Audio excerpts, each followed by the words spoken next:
ছাত্র গণ অভ্যুত্থানের রক্তঝরা দিনগুলোতে সেই সময়কার প্রতিনিয়ত যোগাযোগ আন্দোলন পরিচালনা করা, সবসময় আলাপ আলোচনা এবং পরামর্শ নেয়া, এগুলো তাদের মাধ্যমে জারি ছিল। বিভিন্ন অনুষ্ঠানে নূর এবং রাশেদ সেই কথা বলেছে। আমরা বিএনপি, ছাত্রদল, যুবদল এবং অন্যান্য অঙ্গ সংগঠনের পক্ষ থেকে সেই ছাত্র গণ অভ্যুত্থানের বিভিন্ন পর্যায়ে কিভাবে অংশগ্রহণ করেছি এবং কিভাবে অংশগ্রহণ করতে হয়েছে, সেই আন্দোলন কিভাবে সমন্বয় হবে, তার অনেকটা সমন্বয়ের দায়িত্বে নূর এবং রাশেদ ছিল।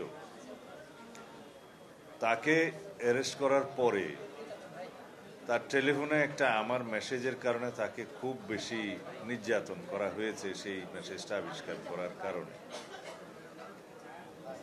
রাশেদ তো তখন এমন অবস্থা যে পালিয়ে বেঁচেছে এবং তার পরিবর্তে বিশ্ববিদ্যালয়ের একজন শিক্ষকের মাধ্যমে আমার যোগাযোগ রক্ষা করতে হয়েছিল। এখন তিনি আইসিটি কোর্টের একজন আইনজীবী। এই কথাগুলো হয়তো ইতিহাসে এইভাবে লিপিবদ্ধ থাকবে না, কিন্তু এগুলো আমাদের ছাত্র গণ অভ্যুত্থানের সফলতার পিছনের বাকি অনেকের মতোই ইতিহাস।